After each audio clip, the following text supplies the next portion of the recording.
Está começando o programa Independência, a voz da recuperação, uma parceria da ADUSMEC, Associação dos Usuários da Saúde Mental de Capivari, e da Rádio Alternativa FM 106,3. Honestidade, boa vontade, mente aberta, recuperação e sobriedade.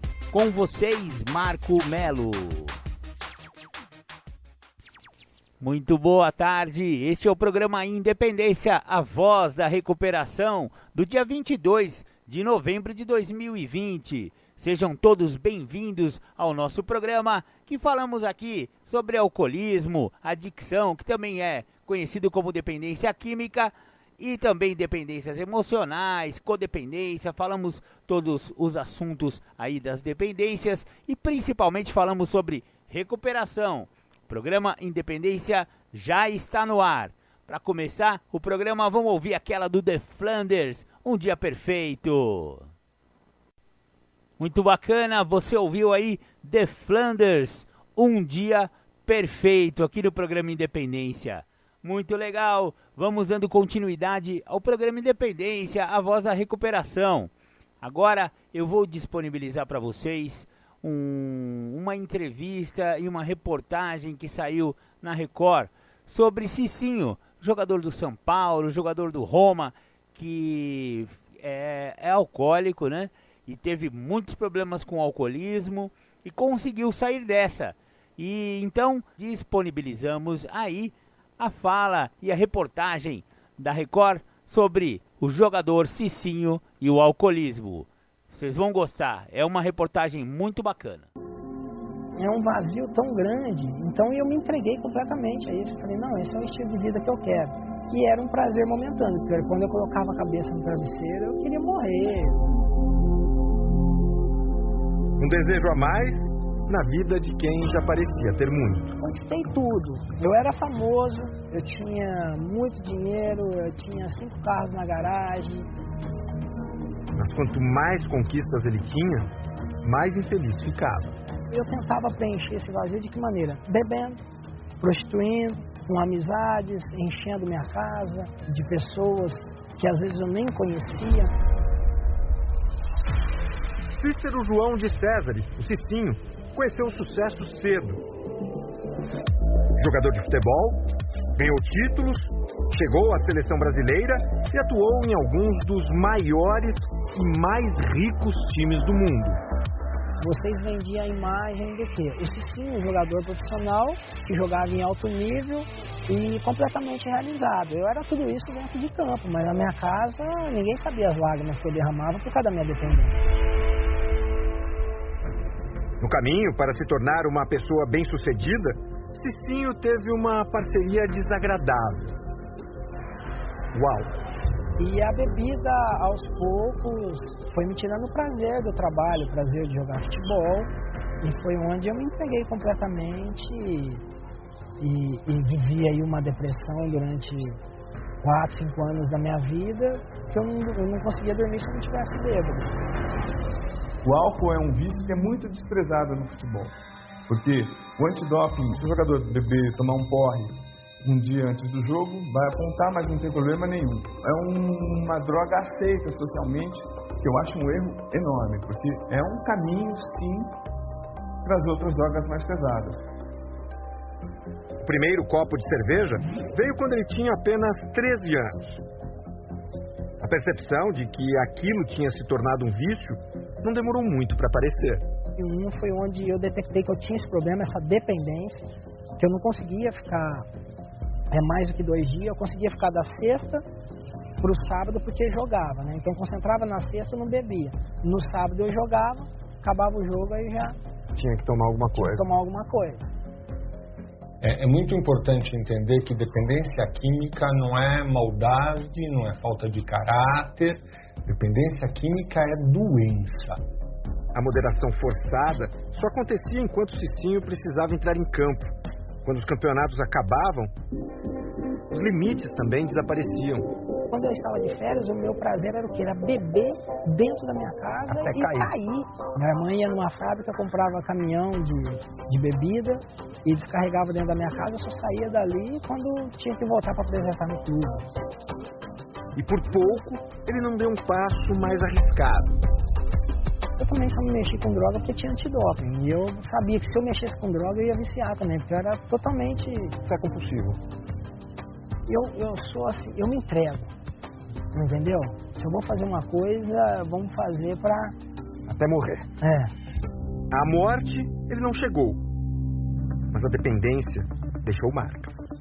Não, essa tatuagem eu fazia tudo bêbado. Eu sempre tive pavor de dor. Eu completamente bêbado fui tatuar a Bíblia e tatuei. No outro dia acordei, fui tomar banho, uma dor nas costas, eu coloquei a mão, minhas costas inchadas, eu falei, meu Deus, será que eu caí? E aí chamei meu irmão, meu amigo, né? Aí minhas costas tá doendo, o que tem aqui? Vê aqui que está algum arranhão. Ele falou, moço, onde você tatuou a Bíblia aí nas costas? Aí eu olhei e falei, meu Deus. Você não lembrava? Não lembrava. Isso aconteceu na Itália, quando o Cicinho jogava pela Roma.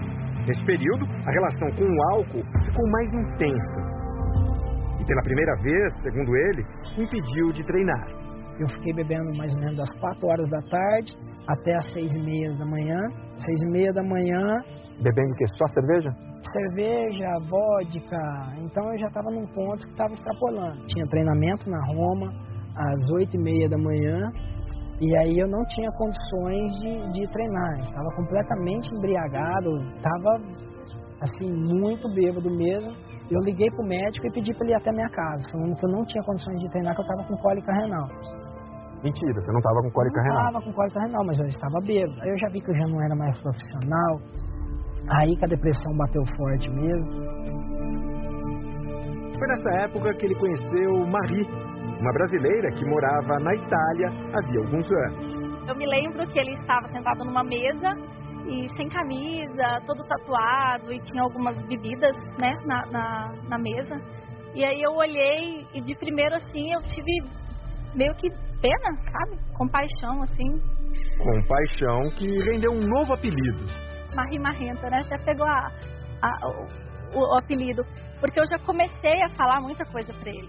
Naquele dia você já falou? Dia. O que você falou pra ele? Eu falei que aquela vida não ia levar ele a nada. E ele falava pra mim, quem é você? Uma pirralha. Eu tinha 22 anos, né? O amor não foi tão à primeira vista assim. Mas alguns meses depois, eles voltaram a se encontrar. A gente se viu, eu saí com a minha prima pra jantar. E ele mais um amigo dele, o Railson. E aí a gente se encontrou no restaurante e de lá pra cá nunca mais separou. Marie passou a conhecer melhor a rotina de Cicinho e ficou assustada com alguns hábitos do namorado. Ele pegava cerveja, 7 horas da manhã, ia treinar com cerveja, bebendo cerveja, voltava. O novo relacionamento não fez o jogador abandonar o mais antigo. O consumo de álcool ainda era grande. E levou Cicinho a um episódio que mudaria para sempre a vida dele e de outras pessoas. Tinha bebido muito nesse restaurante? Nós tínhamos consumido muito álcool, né, em um restaurante. E aí quando nós chegamos na minha casa, o motorista abriu a porta da van, esse meu amigo Railson estava completamente embriagado também, todo vomitado, caiu da van e bateu o rosto no chão. Só que ele caiu tão pesado que todos nós imaginamos assim, ele teve um coma alcoólico, aconteceu alguma coisa e ele desmaiou. Fez um barulho de oco, eu achei que tinha rachado o rosto dele, né? Falei, matei meu irmão, né? Que ele era como meu irmão pra mim. Aí o motorista, bem forte, pegou ele, colocou dentro do quarto. Ele chorava muito, Railson, pedia pelo irmão Cicinho. Ver o grande amigo machucado, sem saber ao certo a gravidade do que tinha acabado de acontecer, fez Cicinho despertar. Não, onde me bateu o arrependimento mesmo. Eu falei, não, isso que eu tô fazendo é errado. Quase matei meu irmão, quase morri de coma alcoólico. Em outro quarto da casa, Marie também reagia ao acidente. Falei comigo, falei com Deus, falei, eu não quero essa vida pra mim. Porque eu não vejo isso como futuro. Não foi isso que a minha mãe projetou pra mim, né? E aí eu me lembro que... Ai, vou começar a chorar. Ai, você não pode pegar essa hora. Quando foi avisar Cicinho da decisão que tinha acabado de tomar, ela percebeu que algo havia mudado. E quando eu abri a porta, ele estava assim, de joelho no quarto com a Bíblia nas mãos. Peguei a Bíblia, não conseguia ler, porque as letras ficavam todas embaralhadas, né? E aí foi onde eu senti a presença de Deus, realmente Deus me mostrando que eu não precisava daquilo para ser feliz. E aí foi onde houve a transformação. Né? Na mesma hora, ele resolveu parar de beber. A gente tinha 2 freezers lotados de bebida. E aí ele abria todas as bebidas e ele jogava fora na pia. E ele jogava fora. Ele jogava bebida, ele jogava uísque, ele tinha bebidas caríssimas lá e ele acabou com tudo. Eu fumava 2 maços de cigarro por dia. E consumia muito álcool. Da noite pro dia eu parei de beber. A mudança foi definitiva. Já faz 8 anos que Cicinho não sente mais o gosto do álcool. Cicinho é outra pessoa hoje? Completamente. Às vezes eu olho para ele e falo, é você mesmo? Cicinho se casou com Marie e depois que parou de jogar, decidiu morar em São Luís de Montes Belos, no interior de Goiás, cidade natal da esposa. Me apaixonei pela cidade, achei uma cidade muito acolhedora, as pessoas bem receptivas. O morador ilustre virou atração na pequena cidade de 35 mil habitantes. Já conhece bem o lugar. Esse é o centro da cidade. Esse é o centro da cidade. A calçada cheia de lojas, ele se sente em casa. Ele não perde a chance de conferir os produtos de perto. O Cicinho não era exagerado apenas com o álcool. Nas compras, ele também não tinha limites. Numa loja como essa aqui, você sairia com o quê, por exemplo? Com muita roupa, muito tênis. Eu era exatamente isso, era compulsivo. Eu gostava muito de comprar, então era exageradamente gastador. Era aquela coisa do vazio, que você fala. Que eu procurava preencher com algo. Então eu vivia dentro de uma depressão e essa depressão eu tentava saciar de que maneira? Ou era bebendo ou era gastando. Dinheiro não faltava. Jogando na Europa desde os 26 anos, ele ganhava salários astronômicos e gastava na mesma proporção. Numa loja em Madrid, eu tive uma que eu entrei e eu comprei somente uma calça, uma camisa, uma jaqueta e gastei 25 mil euros. 25 mil euros. 25 mil euros dá mais de 100 mil reais. Na época não estava tão exagerado a diferença. Na época era 3 por 1, né? Então dava aí 75 mil. Na época, Cicinho jogava no Real Madrid e morava em La Moraleja, o bairro mais rico de toda a Espanha. Era vizinho de vários companheiros de time, entre eles o astro inglês David Beckham. Você tinha conversado com o Beckham? Como é que foi? Na verdade, eu gostava muito dos estilos dele. Ele tinha um estilista, né, que cuidava tudo pra ele. E um dia ele chegou com umas roupas diferenciadas e eu perguntei e ele me falou a loja, que era na entrada do nosso bairro que a gente morava. Indicado pelo amigo, ele foi visitar o lugar. Comecei a olhar as roupas, tinha alguns brilhantezinhos na roupa. E aí eu gostei de uma calça, de uma camisa e de uma jaqueta de couro. Não perguntou preço? Não. Você não no Real Madrid, no Brasil não perguntar, no Real Madrid eu vou perguntar. O caixa veio a surpresa desagradável. Entreguei, quando eu fui pagar, entreguei o cartão pra mulher. E aí, eu olhei assim, eu falei, será que é 2.500? Eu lembro como se fosse hoje. O espanhol tem o costume de colocar a linguinha pra fora, né? Eu falei, perdona, quanto custa? Ela, 25 mil euros. Eu falei, o quê? 25 mil euros. Eu falei, meu Deus. Eu falei, não é 2.500, não? Ela falou, não, é 25. Eu falei, então tá bom. Eu pensei, Beckham, amigo. Eu falei, então tá bom, levei. 25 mil euros, o equivalente hoje a 115 mil reais, por roupas que ele mal usou. Usei a calça umas 3 vezes, a camisa, que era uma camiseta, assim, eu usei mais. Só que a jaqueta eu usei uma vez, porque era com uma cruz cheio de aqueles brilhantes Swarovski atrás, assim, então era muito chamativo. É uma roupa que você usa 2 vezes, a pessoa fala, pô, parece que você não tira essa roupa. Marie conta que Cicinho era a alegria dos vendedores. O pessoal já mandava os catálogos pra ele, a nova coleção, ele já conhecia, então ele não experimentava, ele nunca gostou de experimentar roupa. Comprava a coleção inteira? Ele comprava a coleção inteira. Usava? Não. Quando se mudou para o Brasil, trouxe 2 contêineres cheios de roupas. Hoje, com a ajuda da esposa, ele se diz mudado. Minha esposa e eu, nós somos uma equipe.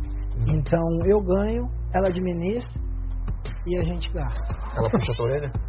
Bastante. Muito. Juntos, eles construíram um centro esportivo em São Luís dos Montes Belos. Cicinho nos dá uma carona até lá. No carro, ele relembra como fazia para ter acesso a bebidas e cigarros sem chamar a atenção da imprensa. Tem os organizadores, isso sem sombra de dúvida. Você fala assim, ó, quero dar uma festa em casa. O cara providencia tudo. Aí o cara providencia tudo. Queria dar uma festa, queria 10 mulheres para arrumar. Tem tudo isso. Atleta tem tudo isso.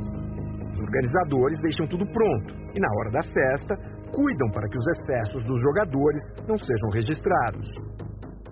Tem muitas festas que acontecem que a pessoa pede para desligar o celular e colocar dentro de uma caixa. Para não ter foto. Para não ter foto. Para todo mundo ficar à vontade. Entendeu? Porque acaba expondo muito.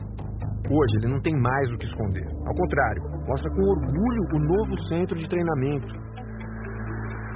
Em meio a todas as camisas que vestiu, Cicinho se lembra do caminho que o trouxe até aqui.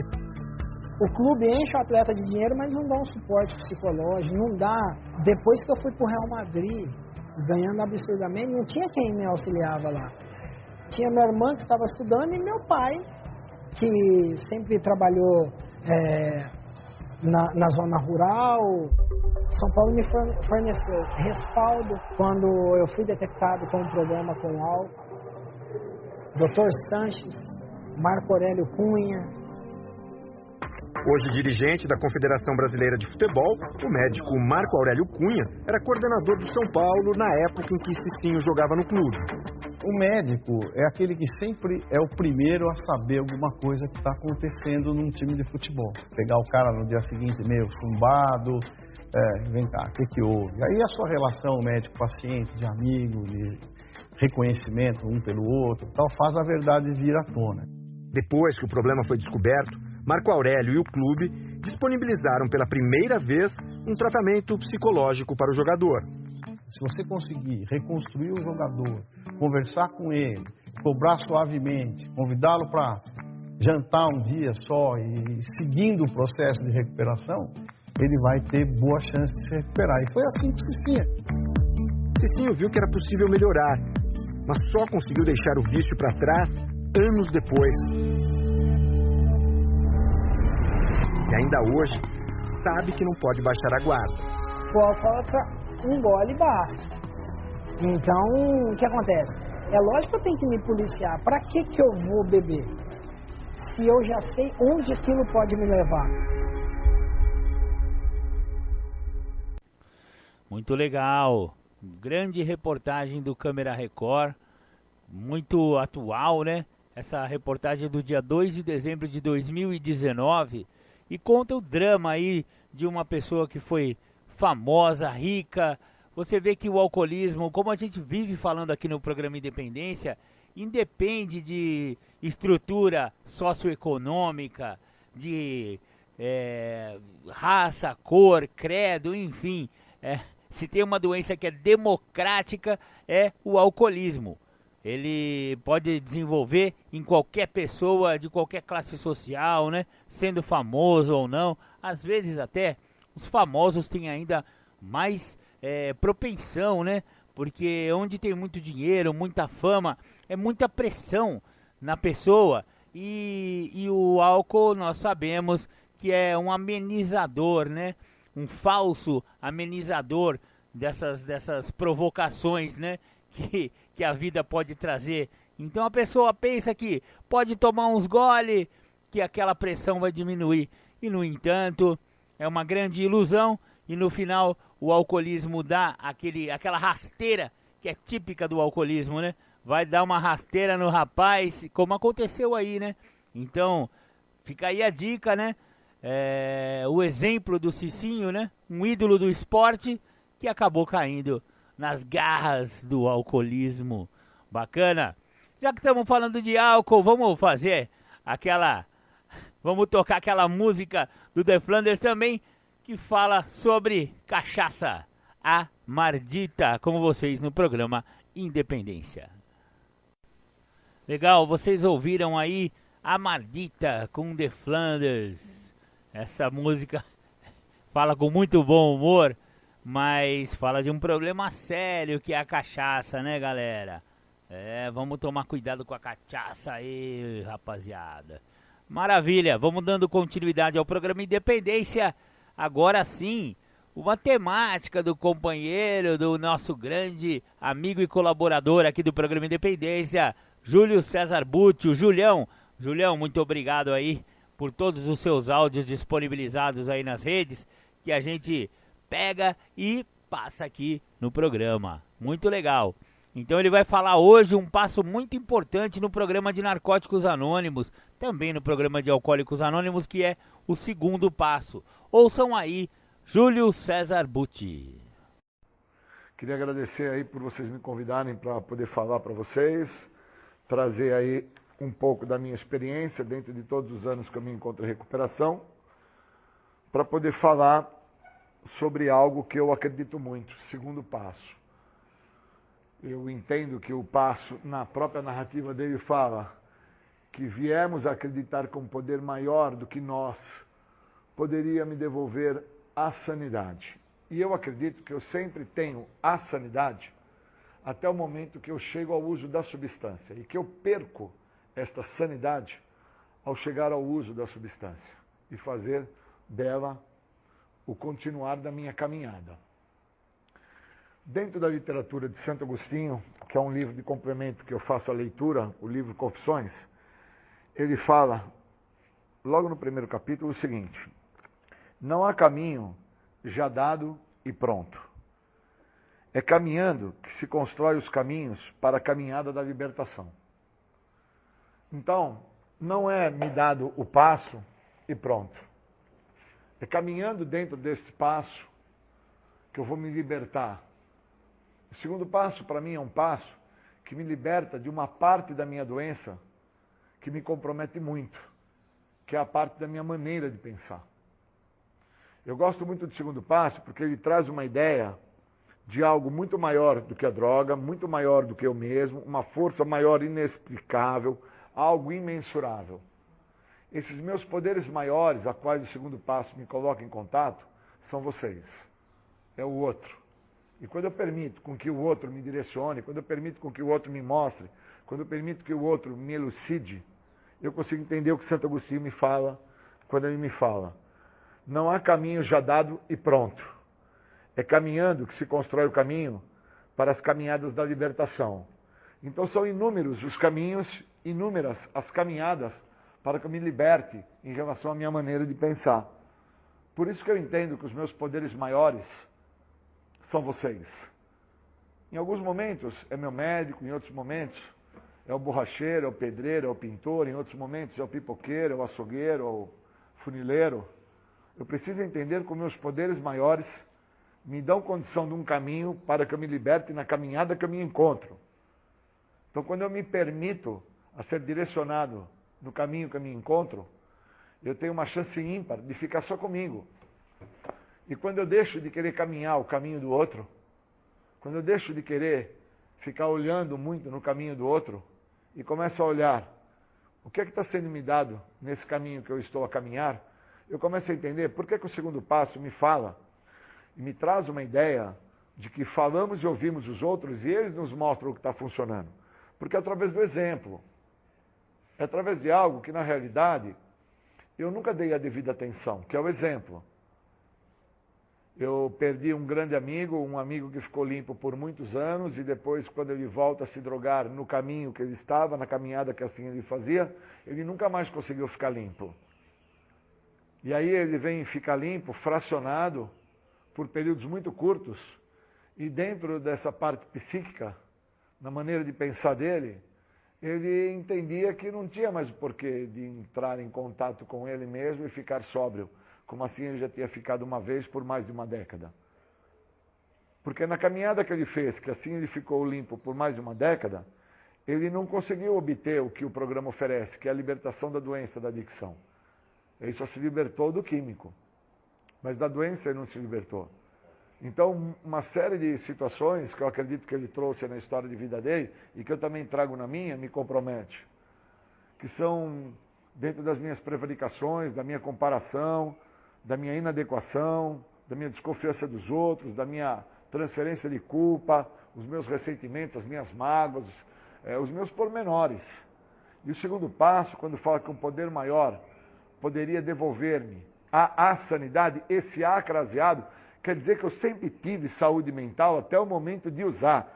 Até o momento que eu, Júlio, chego a tomar a decisão de ir na favela, no bar, aonde for, para pegar um tipo de substância psicoativa alteradora de humor, até aquele momento de eu pegar a substância na minha mão e fazer o uso, eu estou sóbrio, estou lúcido.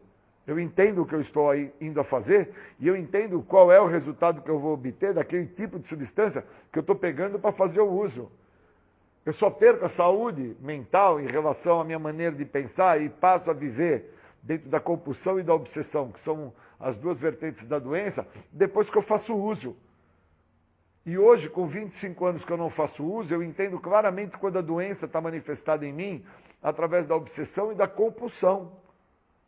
E aí eu entendo que os meus pensamentos estão totalmente voltados para algum tipo de sintoma da minha doença, que está dentro daquilo que fala no primeiro passo, que antecede ao segundo, que na nossa literatura de 12 passos determina que muitos dos nossos vão passar batido por esse passo, não vão dar a devida atenção ao processo de sanidade mental, de sobriedade, não vão dar atenção aos seus poderes maiores.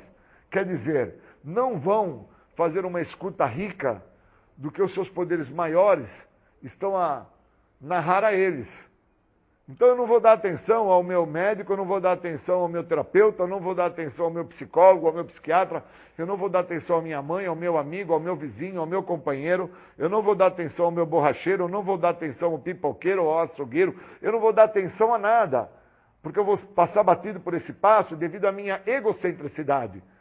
O que vai ter valor é a minha maneira de pensar, a minha forma de agir, meu jeito de ser. Então quer dizer que eu já passei batido também no primeiro passo, quando diz que sozinho estou mal acompanhado. E que naquele passo também retrata a ideia de que agora que eu reconheço que eu sou fraco, sou impotente, perdi o controle, minha vida está totalmente ingovernável, eu tenho que começar por pedir ajuda. Então você vê que no primeiro passo já retrata a ideia que sozinho eu estou mal acompanhado, que eu preciso do outro. E ali já retrata que uma vez sem uso de droga, eu já estou a retomar a saúde mental. E que quando eu permito, como Santo Agostinho narrou, não há caminho já dado e pronto.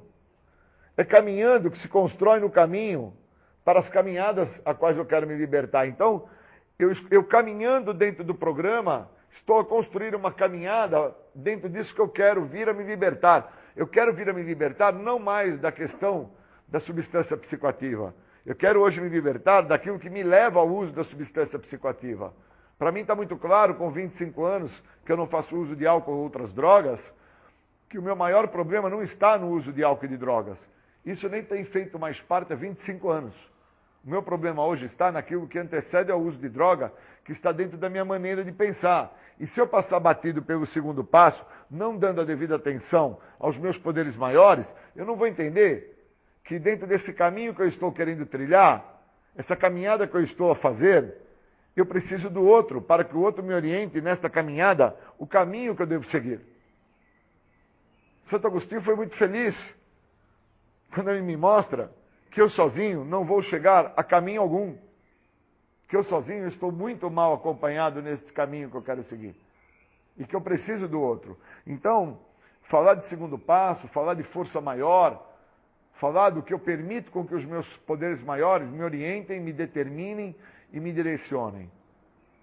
E quando eu perco esse amigo e ele é encontrado como indigente, e eu entendo que eu fui uma pessoa de muita sorte, porque era o meu caminho. Dentro da caminhada que eu fazia, dentro de uma busca desenfreada para querer me encontrar, querer completar a parte que me falta, que é quem eu sou, da onde eu vim, até onde eu chego, Será que eu chego de verdade? Ou eu almejo e não consigo chegar? O resultado final de uma pessoa, no meu caso, portador da doença da adicção, no caso, uma predisposição pelo uso de uma substância psicoativa alteradora da minha mente, do meu estado de ser, era chegar ao estado que esse meu amigo chega ao óbito.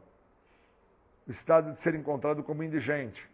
Pois os caminhos que eu percorria, dentro da caminhada que eu fazia, o local a qual eu almejava chegar, era esse que ele chegou.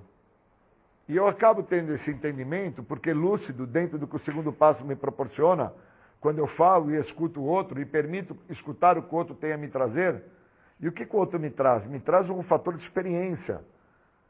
E dentro desse momento de vivencialismo do outro, o que ele vivenciou me mostra que se eu não der a devida atenção ao que o programa me oferece, por isso que agora eu entendo, quando falo que muitos dos nossos vão passar desapercebidos por esse passo, para descobrir lá na frente que o programa deixou de funcionar, porque eles não deram a devida atenção ao que esse passo retrata. Ele retrata o processo de sanidade mental, saúde psíquica. Quando eu permito com que o outro me mostre o que está a funcionar para ele, e que muitas vezes o que está a funcionar para o outro é uma prece, é uma oração, é o pedido de ajuda, é permitir não fazer a própria vontade e fazer o que o outro está a direcionar. Que por muitas das vezes, qual é a minha primeira vontade? É o meu impulso. E se eu deter o meu impulso, eu já estou a fazer a direção do caminho, na caminhada que eu estou, dado pelo outro. Pois o outro me fala, descarte a primeira maneira de pensar. Não haja em cima da sua primeira maneira de pensar. Sua maneira de pensar, sua primeira maneira de pensar é muito doente, Júlio. Porque ela é uma maneira voltada e muito aprisionada pela minha egocentricidade, que me traz a ideia de que eu consigo sozinho. Se o primeiro passo diz que eu sou impotente, perdi o controle, tenho uma vida ingovernável, incontrolável, que eu sou uma pessoa que tem um quadro de debilidade, e que dentro dessa condição de débil, não de passar fezes no cabelo, ou fazer o uso da urina como um suco, a ingestão da urina. Não. Débil de fraqueza, débil de não ter a condição de compreensão do que está se apresentando a mim. Porque somente um débil passa a fazer o uso da substância psicoativa alteradora da mente, da sua condição psíquica, acreditando que vai conseguir vir a controlar algo. Somente um débil. Então o segundo passo me esclarece isso. E aí Santo Agostinho me traz essa narrativa. Não há caminho já dado e pronto. Os passos não foram me dados e pronto. É um caminho que se constrói. Então eu vou ter que construir com os passos. É um caminho que eu vou ter que construir uma caminhada. Então os passos não funcionam da maneira que eu quero. É da maneira que eles se apresentam.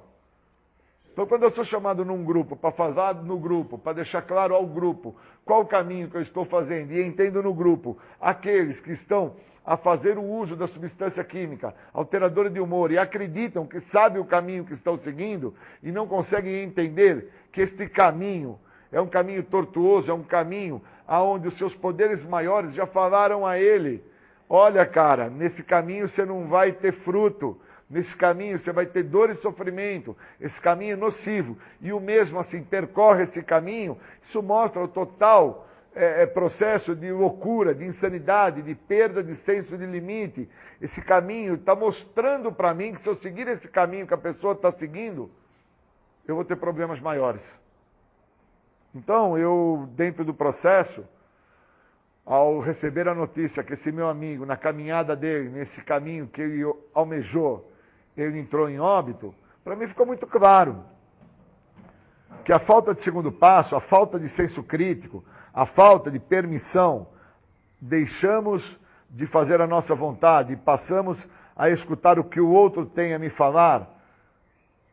Esse caminho que eu tenho a percorrer através do que o outro me mostra, é uma chance ímpar que eu tenho no programa, se eu estiver disposto a fazer o que o programa tem a me oferecer.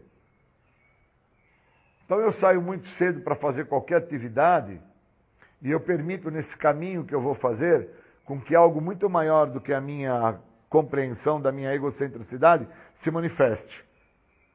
E aí no caminho a qual eu fui percorrer hoje, no meio desse caminho, eu passo numa praça e vejo uma pessoa dormindo num banco de praça, muito comprometida, e parei ao lado dessa pessoa e tive que fazer um retrato daquele momento, onde o meu olhar no cotidiano me mostrou que ali era onde eu estaria. Se eu não tivesse o programa, se eu não permitisse mudar o meu caminho através do que eu venho a escutar, sobre o que os outros estão a falar, sobre os caminhos que eu escolho para percorrer a minha caminhada.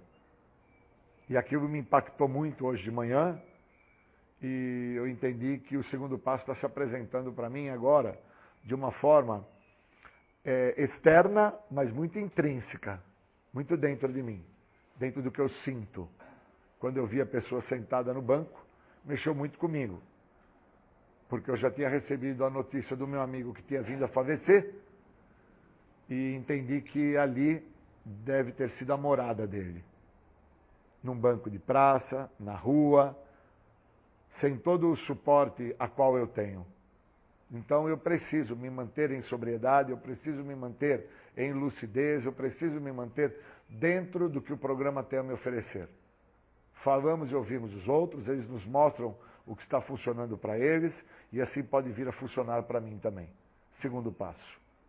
Eu vim, sim, acreditar que algo muito maior do que o Júlio está me devolvendo a sanidade. E esse algo muito maior do que o Júlio são vocês. São meus poderes maiores.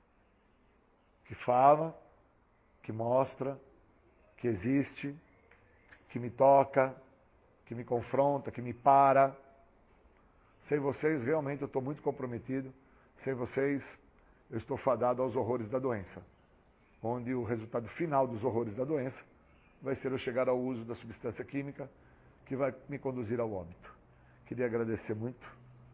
Muito obrigado por hoje.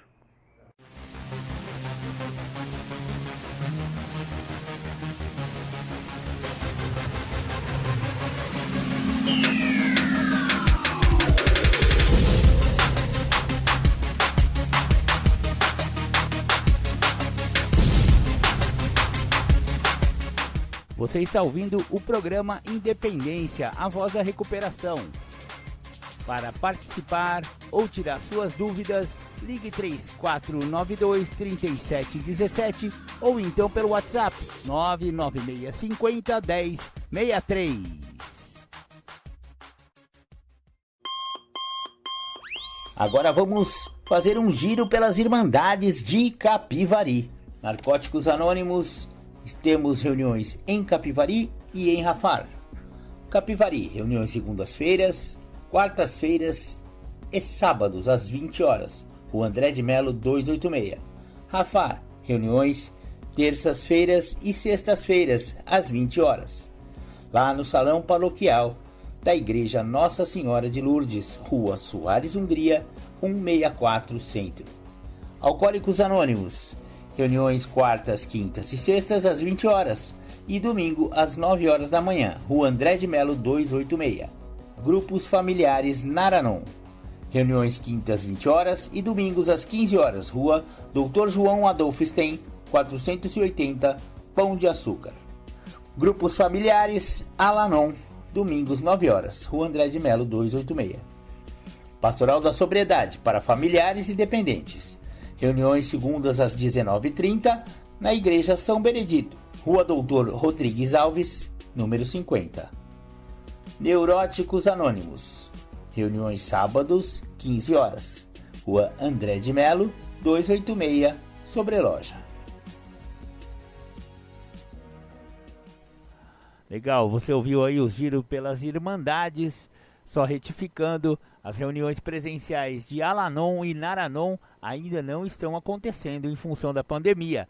Voltaram as reuniões do AA, quartas, sextas e domingos, e também do NA. As reuniões do Neuróticos Anônimos passaram do sábado para as terças-feiras, 20 horas.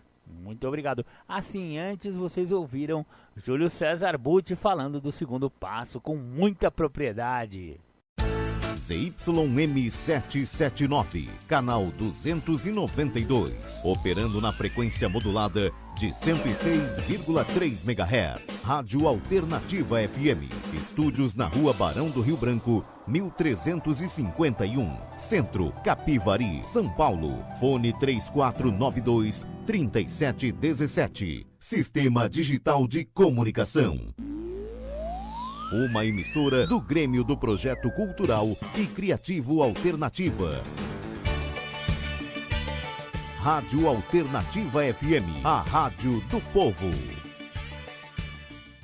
A MM Souza é a melhor opção em transporte universitário. Frota moderna, com ar-condicionado, Wi-Fi a bordo, ônibus reserva e pontualidade. A MM Souza leva você para as principais faculdades e escolas técnicas da cidade: Salto, Itu, Piracicaba e Santa Bárbara do Oeste. Somos certificados ISO 9001, o que garante a qualidade dos nossos serviços. E tem mais, você só paga os meses que tem aulas. Ligue agora e aproveite os preços promocionais. Fones 3491-5000 ou 3492-8222. MM Souza, seu jeito de ir e vir com segurança. NSA Rocapa Assessoria Contábil, assessoria empresarial e certificação digital. Rua 15 de Novembro, 1137. Fone 19-3491-4606. Quatro Irmãos Materiais para Construção. Aqui você é tratado como amigo. Sinta-se em casa. Quatro Irmãos Materiais para Construção. Pisos, revestimentos, porcelanatos, faixas decorativas, esquadrias, hidráulica, elétrica e acabamentos em geral. Quatro Irmãos Materiais para Construção. Rua Barão do Rio Branco, 1279, Centro, Capivari. Fone fax 3491-1308 ou e-mail 4.irmãos@uol.com.br. Quatro Irmãos Materiais para Construção. Apoio Cultural PD Equipamentos Eletrônicos, portões e cercas eletrônicas, telefonia, Sky, parabólicas, CFTV, celulares, ar-condicionado. Ligue 3491-1355 e faça o seu orçamento. PD Equipamentos Eletrônicos. Acesse o nosso site www.pdcapivari.com.br. PD Equipamentos Eletrônicos, Rua Padre Fabiano 478. Telefone 3491-1355. A Funerária Conselvan quer estar presente em todos os momentos de sua vida. Seja um sócio conveniado da Funerária Conselvan e conheça as incríveis vantagens: convênios, colônias de férias, descontos especiais em medicamentos e consultas. Ligue 3491-1033 ou 3491-3511. Funerária Conselvan. Marcos Lanches, Rua 15 de Novembro, 751. Telefone 3492-2125. Não importa o acabamento, conte sempre com a Estevani Artefatos de Cimento. Qualidade, durabilidade e grande estilo. Estevani Artefatos de Cimentos. Rua Abolição 813, no centro de Ravar. Telefone 3496-2608 ou 99169-3410. Alternativa FM 106,3. A rádio do povo. A melhor e mais ouvida da cidade. De lado a lado, de lado a lado, de ponta a ponta, de ponta a ponta da cidade. Rádio é Alternativa.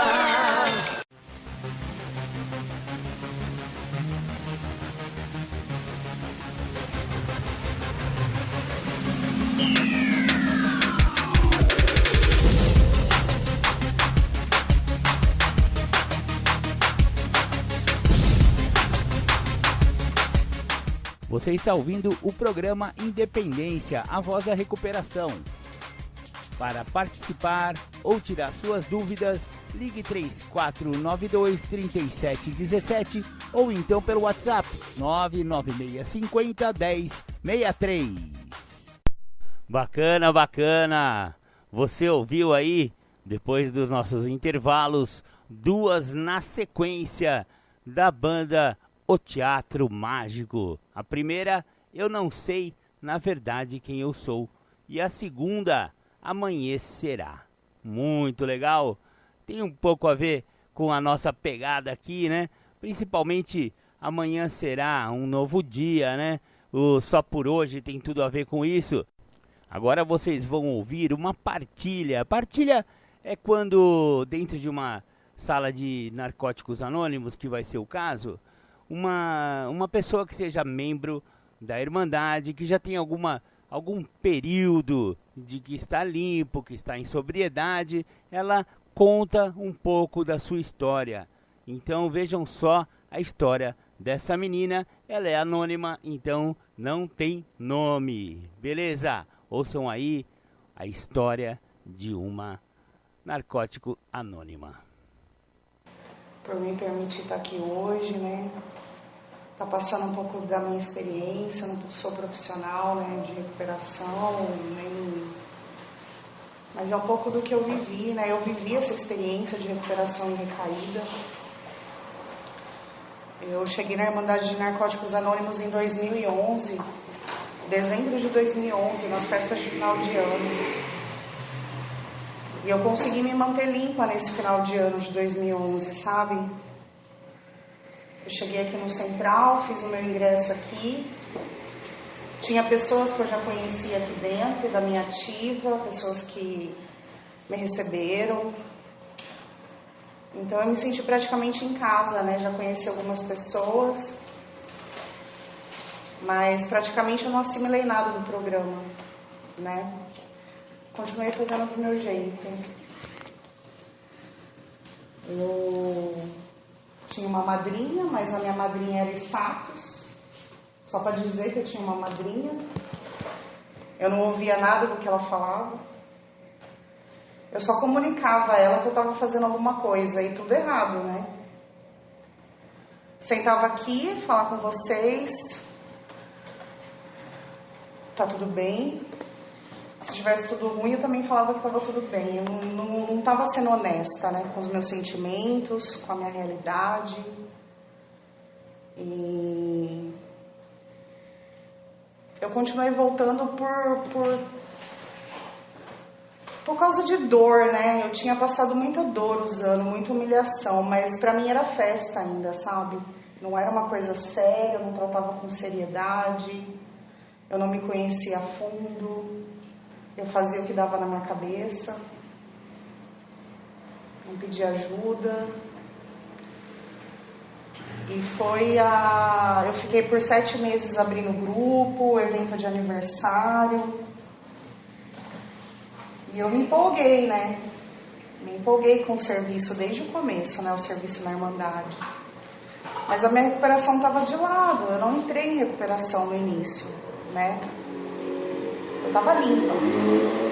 E estar limpa é muito diferente de estar em recuperação. Estar limpa é estar abstinente de álcool e drogas. Mas estar em recuperação é um processo muito mais complexo. Eu preciso de rendição para esse processo. Eu preciso ser honesta. Eu preciso ter boa vontade, mente aberta. Principalmente a mente aberta.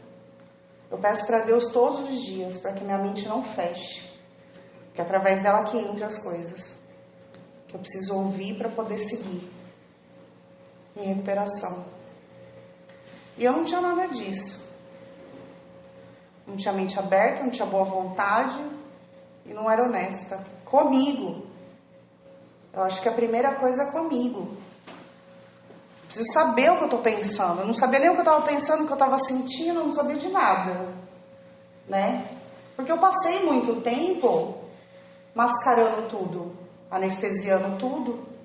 Eu não tinha conhecimento de mim mesma. Então pra mim estava tudo certo. Eu estava limpa, já estava ótimo. E eu voltei ao uso. Com 7 meses no programa, eu voltei ao uso. Tive a recaída.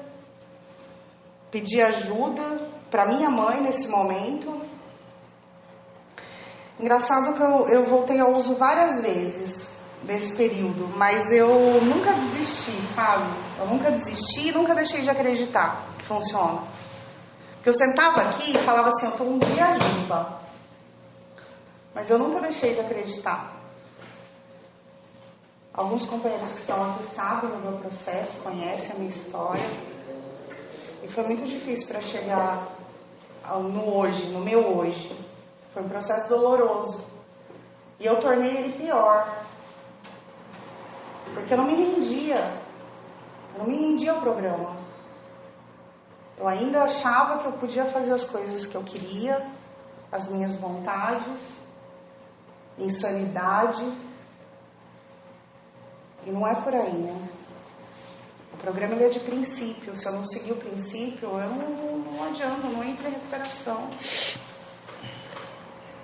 E hoje eu estou me conhecendo, hoje que eu comecei, há pouco tempo que eu comecei a escrever os passos, há pouco tempo que eu comecei a me compreender profundamente, há pouco tempo, né? Então o processo foi bem longo, de 2011, faz 4 anos e meio que eu estou limpa, um processo contínuo de abstinência, de busca de recuperação. E foi esse processo, eu fui para uma clínica. Desses 7 meses que eu recaí, eu fui para uma clínica, pedi ajuda para minha mãe. Aprendi muito do programa, acho que foi o momento que eu parei e absorvi o programa, né, na instituição. Tive painel de HI nessa instituição. E saí de lá toda confiante, né? Saí de lá toda... Não, agora eu vou ficar limpa, tal. Porque eu nunca desisti, na verdade, né? Por mais que eu não tenha me rendido, eu sempre tentei. Desde que eu conheci a Irmandade, eu nunca consegui usar em paz de novo. Eu nunca consegui usar de novo em paz. Tanto que numa biqueira eu encontrei uma pessoa que eu tinha levado a mensagem. Ela olhou pra minha cara e falou assim: ué, você falou que funciona na instituição? Quem não funciona sou eu, o programa funciona. Eu não estava praticando a programação. Se eu não praticar, eu vou cair. Eu vou voltar a usar. E eu não entendi esse processo, que eu tenho que mudar o meu jeito de ser. Ou mudamos ou morremos. Eu não posso ser aquela Andréia da ativa que não combina, não tem sentido, não é espiritual. E uma hora vai cair por terra. E eu trouxe toda aquela bagagem, não trabalhei a bagagem e por muitas vezes eu voltei ao uso. Eu não tenho habilidade com sentimento, com emoção. Eu só anestesiava. Quando aquilo começou a vir, eu estando limpa, veio que nem um furacão, um tsunami. Mas por que vem? Porque eu fazia as coisas ainda do jeito que eu fazia. Eu não seguia os princípios do programa. Eu fazia do meu jeito e doía. E por muitas vezes essa falta de inabilidade que eu tinha com esses sentimentos que me fez voltar ao uso. Porque já estava tudo estragado. A Andréia já tinha feito um arregaço antes de usar. A droga foi só a cereja. Foi só para anestesiar o que eu estava sentindo com as merdas que eu já tinha feito. Por não ouvir. Por falta de mente aberta. Eu tenho receio. Eu não tenho medo, mas eu tenho um respeito tão grande por essa doença da adicção, porque ela já me engoliu muitas vezes. Ela é sorrateira. Ela come pelas beiradas. E ela faz eu acreditar que eu estou certa. Que eu tenho razão naquilo que eu estou pensando. Porque ela começa na minha mente. É por isso que eu preciso de um outro ser humano, um amadrinhamento. Eu preciso de vocês, eu preciso de toques. Eu sou essa pessoa que precisa dos toques. Eu preciso estar praticando os passos, eu preciso estar escrevendo, lendo com a minha madrinha. Minha madrinha está nesse processo aí de 6º passo comigo e ela já está me preparando, ela já está dando umas cutucadas. É muito difícil ouvir do padrinho ou da madrinha que eu tenho um defeito. Ou senão eu olho pra ela e falo, como que você sabe? Porque ela tá me enxergando nos passos. E eu também. Só que muitas vezes eu não quero ver. E aí eu fico uns 3 dias sem falar com ela. Aí ela me liga. Tudo bem? Por quê? Porque eu não quero aceitar, né? Só que para eu mudar, eu preciso aceitar. Eu preciso admitir, eu preciso aceitar, eu preciso me render para poder modificar. Porque senão não vai. Senão a coisa não anda. Só que dói, dói, arrebenta. Porque eu acho que eu sou perfeita. Eu acho que o outro tem defeito, eu não. Mas eu tenho. E eu tenho aqueles que eu nem sei que eu tenho. Que eu acho que tá tudo bem. Os passos, eles funcionam dessa maneira. Eles cavam tudo lá dentro assim, ó, e vão tirando como casca de cebola. Fala assim, ó, você é isso aqui. O que você vai fazer agora? A decisão é sua. Você quer mudar? Você quer ficar como você tá? Você pôs a mala ali, ó, e depois você vai pegar ela e vai levar ela embora? A decisão é tua, se livrar da bagagem ou pegar ela e sair de porta fora com ela. Continuar sendo assim.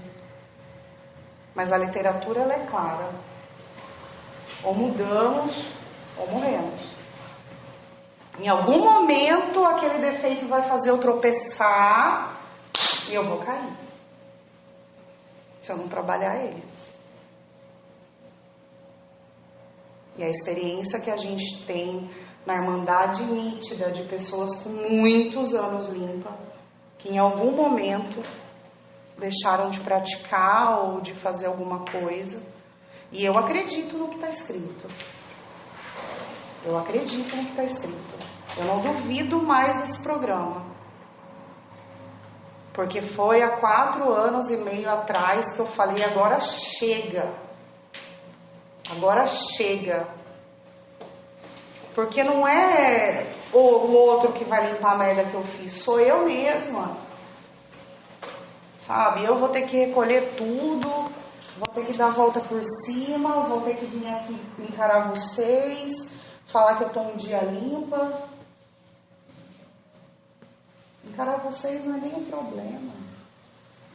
O problema é eu passar por cima de orgulho, passar por cima de culpa, de remorso e dessa dor do uso que eu não tô mais afim de sentir ela. Eu não tô mais afim. Eu já falei com meu Deus, eu falei assim, eu sinto qualquer outra dor, mas essa dor do uso eu não quero mais sentir.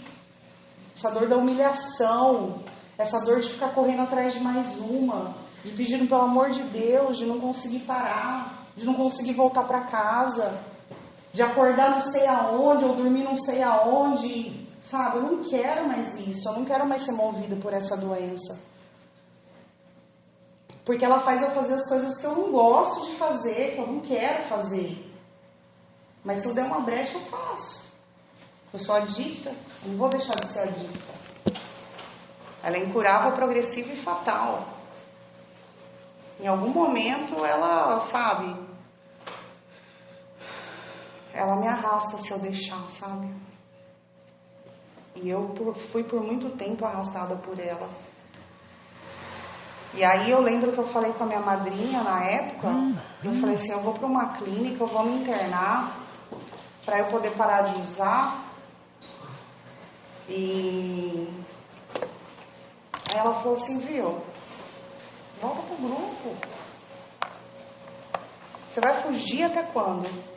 Você já conhece o programa. Volta pro grupo, um dia de cada vez. E eu voltei. Só que eu precisei mudar o meu pensamento antes de voltar. Agora eu vou fazer qualquer coisa para ficar limpa e para entrar em recuperação. Qualquer coisa. E eu não vou colocar barreira nenhuma na minha frente para que me impeça de ter contato com esse programa. Porque eu tinha muita restrição aqui dentro. Com companheiros. E eu colocava barreiras entre eu e o programa. Porque o outro é o outro. A recuperação é individual. Depende da unidade? Depende. Mas se eu não ficar aqui, eu morro. Essa é a verdade. Então eu não preciso... Eu tinha, na verdade, uma restrição criada pela minha própria doença, né? De julgamento, vão me julgar, né? Eu vou voltar, que jeito que eu vou voltar?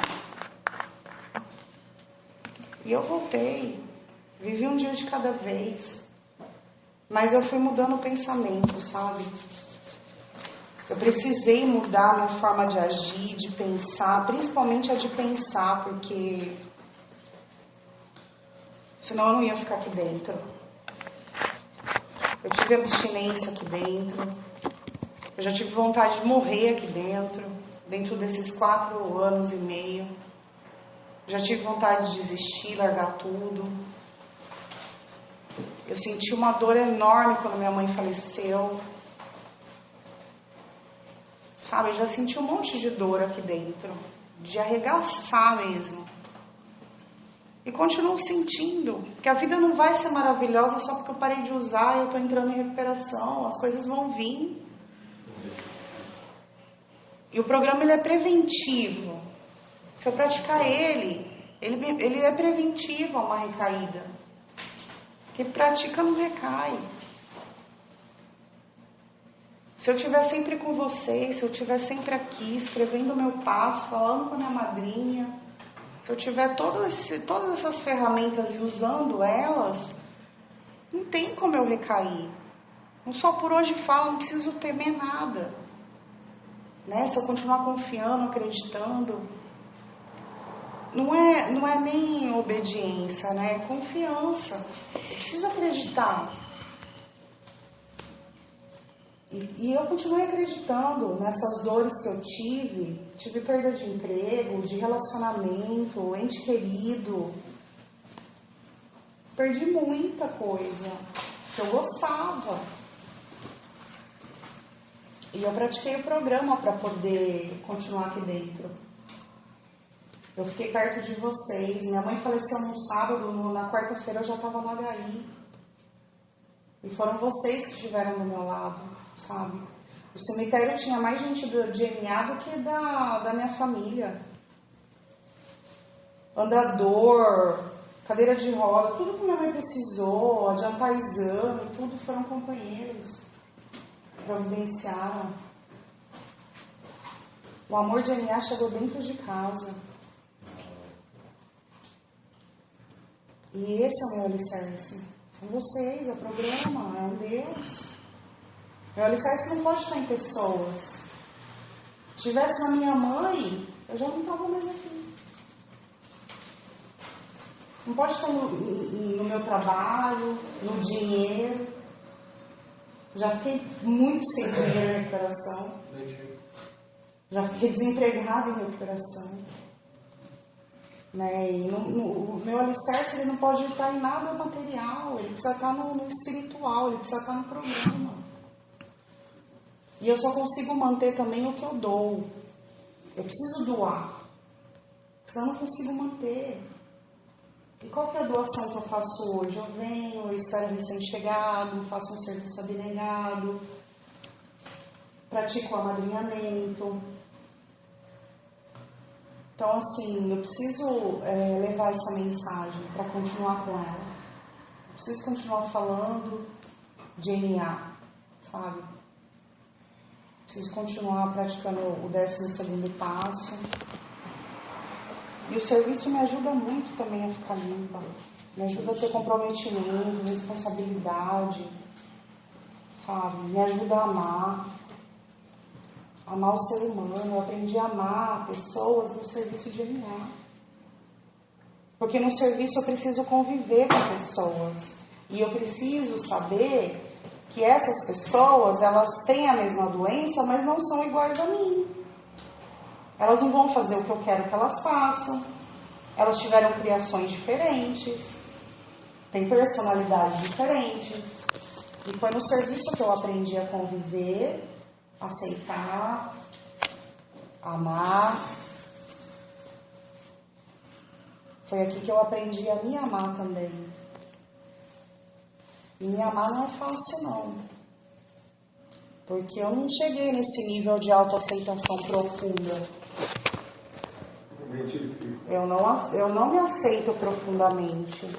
Sabe? Eu tenho maior baixa estima, complexo de inferioridade, essas coisas às vezes vêm e me pegam. A minha própria cabeça me massacra. Ela acaba comigo, se eu deixar. E é irreal. É irreal. Às vezes eu falo coisas pra mim que não tem nada a ver. Eu sou muito crítica, severa de mim mesma, né? E eu sou muito exigente. Então sempre o do outro é melhor que o meu. Sempre a vida do outro é melhor que a minha. Eu lembro que na minha adolescência os pais das minhas amigas eram os melhores do mundo. A minha família era uma bosta, entendeu? Sempre foi assim, sempre comparando, né? E na verdade é falta de aceitação, né? Aceitação com o que eu tenho, aceitação com o que eu sou, aceitação. E hoje eu tô aprendendo isso, um pouco de cada vez, porque eu não aceito tudo. É um processo árduo ainda. Ou aceita ou sofre também. Minha madrinha fala sempre isso. Ou você aceita ou você sofre. Você tem essa opção. E graças a Deus, sabe, que eu fico pensando em tudo que eu já vivi, todo tipo de situação, tentativa de suicídio. Eu tive um espasmo de glote, minha garganta fechou, eu tive uma reação alérgica à droga. E eu era para ter morrido. E em todas essas vezes eu não morri, sabe? E eu consigo entender hoje só por que eu não morri. Ou nem sei se é isso ou se eu vou entender, mas eu não, sabe? Eu posso falar que eu sou um milagre de tudo que eu já fiz, de todas as insanidades possíveis e impossíveis. E aí tem gente que olha pra mim e fala assim, nossa, você nem parece que usou droga. Não sei, né, eu já falo assim, não sei nem não, fala que me usou. Né, pelo amor de Deus. E mesmo que não pareça pela quantidade ou pelas coisas que eu fiz, eu tenho a doença. É a doença. Não é se fez mais ou menos, usou mais ou menos. É a doença. É o tanto que eu já sofri. É o meu fundo de poço. E graças a Deus que eu não morri, não precisei morrer ainda para poder... E tá falando dessa experiência para vocês,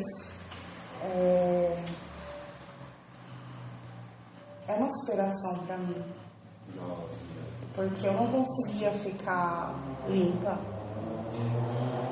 Eu não conseguia ficar abstinente. E hoje eu consigo, de um dia de cada vez, com todas essas ferramentas. Tem dia que é foda, né? Tem dia que eu só fico limpa mesmo. Tem dia que não dá, né? É dificuldade, é TPM, é trabalho, é isso, é aquilo, é família. Nossa, pancada de coisa, mas... Aí eu passo só aquelas 24 horas, fico limpa, no outro dia já tá tudo certo. Já acordo de uma outra forma. Mas eu vou ter dias bons, eu vou ter dias ruins e eu vou ter que aceitar também, porque eu tenho uma pressa de ficar bem também, que eu não consigo nem ficar num dia ruim. Eu tenho que sair dele assim, correndo. Porque é muito imediatismo, né? Eu passei a minha vida sendo imediatista. Então nem ficar mal eu não posso. A humanidade pode, eu não. né? Então eu quero ficar bem logo. Nossa, eu tô mal. O sofrimento não precisa se estender, né? Mas, tipo, a dor é inevitável, né? Eu sofro se eu quiser. Eu posso estender isso numa piedade, como eu posso falar assim, não, chega, agora chega, né? Vamos dar sequência aí, vamos viver. Mas é um processo louco, né, a recuperação. Tem dia, assim, que eu tô pleníssima, tem dia que eu tô mal. Mas o mais importante é que eu tô aqui com vocês, que eu tô caminhando, que eu tô envolvida, que eu peço ajuda. Tô rendida. Aconteça o que acontecer, eu não vou usar, porque a pessoa que mais sofre sou eu, sabe? Eu sei que as pessoas que estão perto sofrem, minha família sofre, mas a pessoa que mais sofre sou eu mesma. E pode ser que se um dia eu for, não volte mais. Pode ser que se um dia eu for, eu não tenha oportunidade de estar aqui de novo, e eu agradeço a oportunidade de poder ter voltado. Porque pelas coisas que eu fiz, eu não era nem para estar aqui. Pelas insanidades, pelos lugares onde eu fui, pelas loucuras em que eu me meti, não era nem para eu estar aqui. E é muito louco que passa um filme na cabeça, né? E aí eu paro e penso, eu falo assim, nossa, quanta loucura, né? Hoje eu não cometeria tantas coisas, né? Não faria nem 1%, acho, do que eu já fiz. Eu sou muito cagona hoje, tenho muita prudência, tenho muito medo das coisas. Não é paralisante, mas eu sinto receio, né? E antes não, antes era uma loucura. Antes eu metia a cara inconsequentemente, né? Hoje eu paro, penso antes. Mas também não pode ser paralisante, porque senão eu não vivo, né? Porque eu tenho um programa de recuperação para viver, para arriscar, né? E coisas boas e ruins vão acontecer. Não é porque eu tô em recuperação que só coisas boas vão vir, não é isso. Mas eu preciso estar dentro desse programa para poder suportar elas. Porque se eu não tivesse alicerce de programação, muita coisa eu não tinha suportado. Eu não teria suportado. O autoconhecimento, ele é muito importante no processo. Trabalhar os passos é muito importante. Hoje eu vejo isso na minha vida, né? O tanto que eu posso evitar, o tanto que eu posso prevenir, o tanto que eu posso... Eu sou uma pessoa muito alienada, né?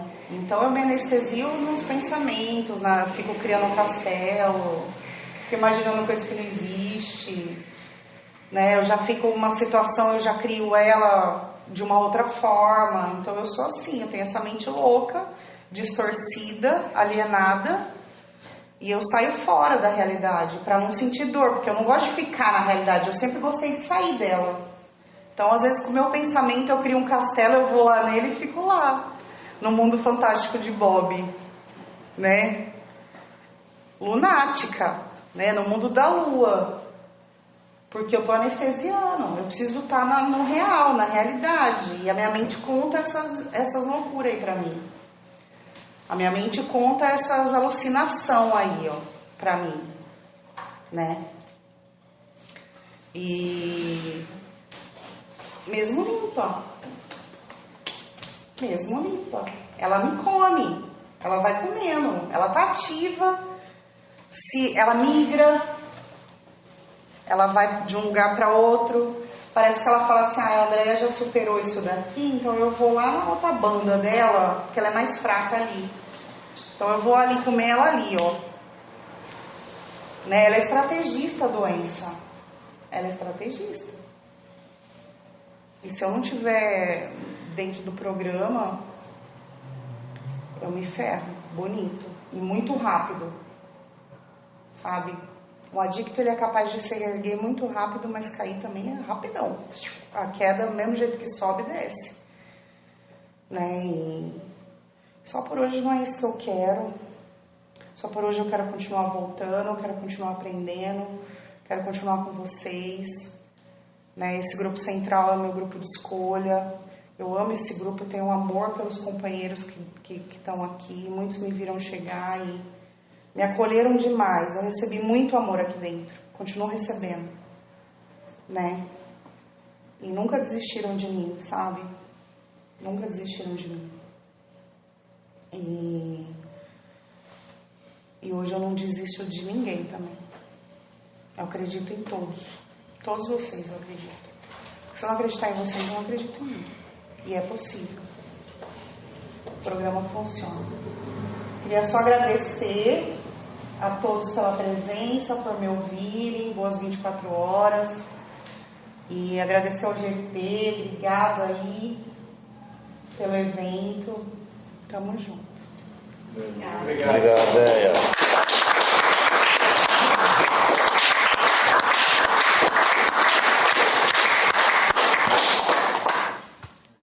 Muito bacana, vocês ouviram aí o depoimento de uma pessoa, de uma menina que é membro de Narcóticos Anônimos, contando sua experiência. Eu achei muito bacana, elucidou alguns pontos importantes da adicção, né? Para quem não conhece a Irmandade de NA, Narcóticos Anônimos, temos reuniões aqui em Capivari, semanalmente, 3, 4 vezes por semana, Capivari e Rafar, né? Eu sugiro que se você estiver usando droga, nego, é melhor você procurar a NA, hein? Antes que você enfie o pé nesse... Tá vendo o fundo desse poço onde você tá? Não tem uma lama aí embaixo? Isso, essa lama é pegajosa e ela pode deixar você preso aí, hein, nego? É melhor você se ligar e conhecer Narcóticos Anônimos. Maravilha, maravilha. Vamos dar continuidade aqui com o programa Independência. Agora eu vou falar um pouquinho sobre a revista Insight. A revista Insight é uma revista que surgiu de um trabalho de conclusão de curso. Marco Melo também estava nessa revista. E esse TCC acabou gerando uma revista que parece, pelo que está o andamento aí da revista Insight, eu acho que ela vai ser uma publicação periódica aqui na cidade de Capivari, na cidade de Salto, na cidade de Indaiatuba, na nossa região aqui. Vamos tentar fazer a revista Insight vingar. Enfim, ela fala sobre dependência química, sobre alcoolismo, sobre dependência emocional, sobre codependência, sobre recuperação, sobre 12 passos. Enfim, a revista Insight, ela alinha bem legal assim com o programa Independência, sabe? Os assuntos são bem parecidos. Então, em primeira mão com vocês, eu vou disponibilizar para vocês uma das matérias, um pedacinho de uma das matérias que conta a história de AA, Alcoólicos Anônimos. Então, com vocês, a história de AA. O rapaz andava de um lado para o outro no saguão do hotel, ansioso, fumando cigarro sem parar. O bar do hotel já estava aberto, apesar de ser ainda o meio da tarde, e o convidava a entrar. Ele quase o fez algumas vezes, mas lembrou-se de sua promessa a Lois, sua esposa, de que não iria mais beber. Enfim, entrou e foi direto ao balcão, onde algumas pessoas alegres bebiam convidativos drinks coloridos. O barman perguntou o que ele queria e ele respondeu que precisava de moedas para o telefone público, colocando $1 no balcão. Com as moedas na mão, saiu apressadamente em direção ao telefone público do saguão do hotel. Olhando na pequena lista telefônica disponível, chamou. Alô, telefonista? Me ligue com o reverendo, deixa eu me ver, reverendo Roland. Reverendo Roland, por favor, eu aguardo. Alguém atende. Alô, reverendo Roland, boa tarde. O que eu vou te dizer vai parecer loucura, mas meu nome é Bill e eu sou um alcoólatra e preciso muito conversar com um bêbado. Sim, eu sei que o senhor não está bêbado. Não me interprete mal, senhor Roland. Mas eu preciso falar com alguém que tenha problemas com a bebida. Não sou da cidade estou a negócios. O senhor sabe onde eu poderia encontrar um bêbado? Eu sei que parece estranho, Sr. Roland. Não, eu não estou bêbado. Apenas preciso falar com um. O senhor conhece alguém? Não? Ah, sim, entendo. Tudo bem, então. Muito obrigado, Sr. Roland. Reverendo Roland, perdão. Muito obrigado. Alô? Por favor, o padre John Prestrock está? Não? Quando voltará? Ah, tá ok. Muito obrigado. Alô, por favor, gostaria de falar com o reverendo Walter Tanks. Walter Tanks, é isso. Obrigado, eu aguardo. Alô, reverendo? Boa tarde. O senhor conhece alguém? Sim, conhece? Muito obrigado. Ah, que coisa boa, muito obrigado. Entendi. 5 horas, está marcado na propriedade dos Ciberlin. Estou anotando aqui, Ciberlin. Pode deixar. Qual é o nome da pessoa com quem eu me encontrarei? Robert Smith. Ah, sim. Doutor Robert Smith, ok. Anotei tudo sim. Reverendo, muito obrigado mesmo. O senhor salvou a minha vida. Até logo, então. Em junho de 1935, na cidade de Akron, Ohio, nos Estados Unidos, Bill, um corretor da Bolsa de Valores de Nova York, e Bob, um médico cirurgião local, se encontraram de uma maneira insólita. O motivo de tal interlóquio era que ambos sofriam de uma compulsão incontrolável pelo álcool, hoje conhecida como alcoolismo. 6 meses antes deste encontro, Bill havia tido uma experiência espiritual. Após uma vida inteira de sofrimentos, internações, tombos, sarjetas e tudo mais que acomete os alcoólatras, completamente derrotado pelo álcool, sem fé alguma em nada, Bill desafiou Deus e pediu que ele se manifestasse, se é que Deus existia. Em seguida, diz ter sido envolvido por uma luz fortíssima, inexplicável, que preencheu o quarto onde estava e também a sua vida doravante. Após este evento, conhecido na Irmandade de AA como o Fogo do Bill, ele nunca mais bebeu e se libertou de sua compulsão.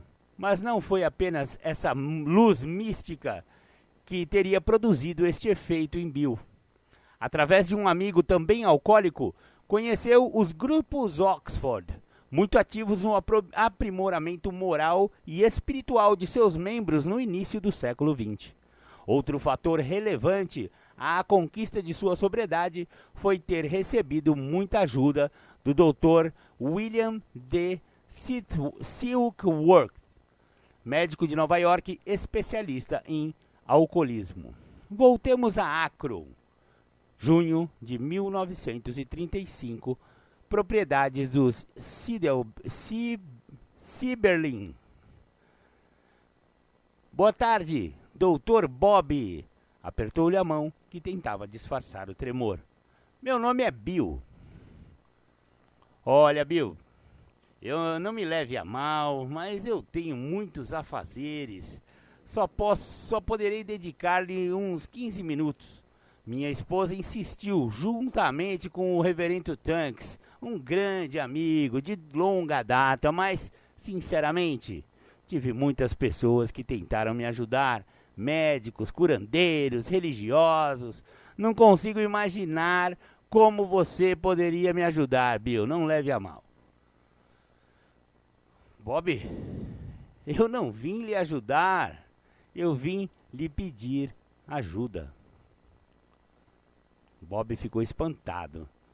Também tinha frequentado as reuniões dos grupos Oxford, em Akron, e isso acabou sendo um elo que possibilitou a fluidez do papo, embora Bob não ter conseguido parar de beber apenas com as reuniões deste grupo. Ele ficou impressionado com as teorias de Bill, de que o segredo da sobriedade seria conversar com outro alcoólico sobre seu problema com a bebida. Essa conversa foi muito agradável e parecia que Bill e Bob eram amigos de longa data, não dois estranhos que haviam acabado de se conhecer. Bob, com um avançado alcoolismo, não conseguia ficar uma hora sequer sem beber alguma coisa alcoólica. Mas nessa noite, com Bill, nem viu as horas passarem. Quando percebeu, havia se passado 6 horas e ele não teve vontade de beber. Pensou, talvez esse Bill não seja tão maluco quanto eu pensava, pois 6 horas sem beber é um novo recorde para mim. Este foi o primeiro dia de sobriedade do Dr. Bob. Bill acreditava que o alcoolismo era uma doença da mente, das emoções e do corpo. Suas internações no Hospital Towns, em Nova York, e conversas com o Dr. Sixworth o instruíram sobre este ponto. E isso acabou sendo a pedra fundamental do programa de recuperação que desenvolveria junto ao seu novo parceiro, o Dr. Bob. Os dois pioneiros começaram então a visitar alcoólicos internados no Hospital Municipal de Akron, onde Bob prestava serviço, a fim de levarem este novo tratamento a outros alcoólicos como eles. Logo conseguiram que um paciente internado por alcoolismo também atingisse a sobriedade através destes bate-papos, e formaram o primeiro núcleo que viria a se tornar um grupo de AA, embora ainda não existisse este nome. No outono de 1935, um segundo grupo, liderado por Bill, foi se formando em Nova York, e um terceiro em Cleveland, 4 anos mais tarde, quando a AA atingiu uma centena de membros.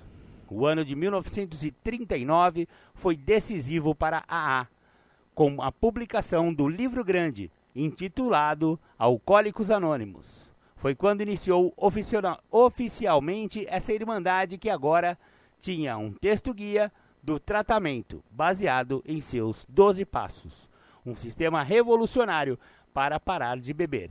Mas o AA é muito mais do que parar de beber. É um programa de vida nova e de aprimoramento pessoal e espiritual. Legal.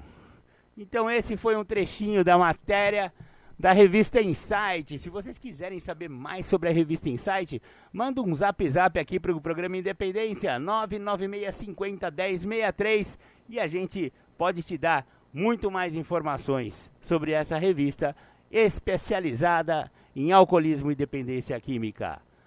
Vamos agora para o segundo áudio do Júlio César Butti e sua temática. E o Julião vai falar novamente sobre o segundo passo. Marcão, mas ele já falou uma vez. E esse áudio complementa e dá outras interpretações para o segundo passo do programa. Ouçam aí, Júlio César Butti. Agradecer de poder falar de um passo que eu gosto muito, que é o segundo passo. Mas eu acredito que o segundo passo ele traz algo muito maior, e é por isso que é um passo que as pessoas não podem passar por ele desapercebido, que é buscar o entendimento em relação à sanidade mental. Porque caracteriza-se muito a ideia de que o poder maior, eu escuto muito essa narrativa sobre Deus. E eu gosto muito de uma passagem que Santo Agostinho traz, que ele define dentro de uma síntese, né? O quanto oculto e o quanto presente Deus, na concepção dele, sempre esteve. E que uma pessoa, ela só vai deixar com que repouse na vida dela algo maior quando ela se libertar do ego.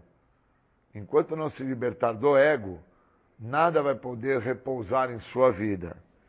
Porque ele traz uma ideia que a alma é algo tão estreito para a habitação do que eu quero receber, que é um poder maior, que eu me atento às situações externas e não me atento ao que eu preciso internamente. E eu fazendo uma leitura, me aprofundando dentro da ideia do que o segundo passo me traz, ele me traz uma ideia do beligerante, que é uma questão de uma pessoa que está sempre em luta. E aí eu fiquei a me atentar do que eu estou sempre a lutar. Eu estou sempre a lutar de uma ideia que eu gostaria e acredito que eu acho que é certa, que está muito voltada para a minha vontade.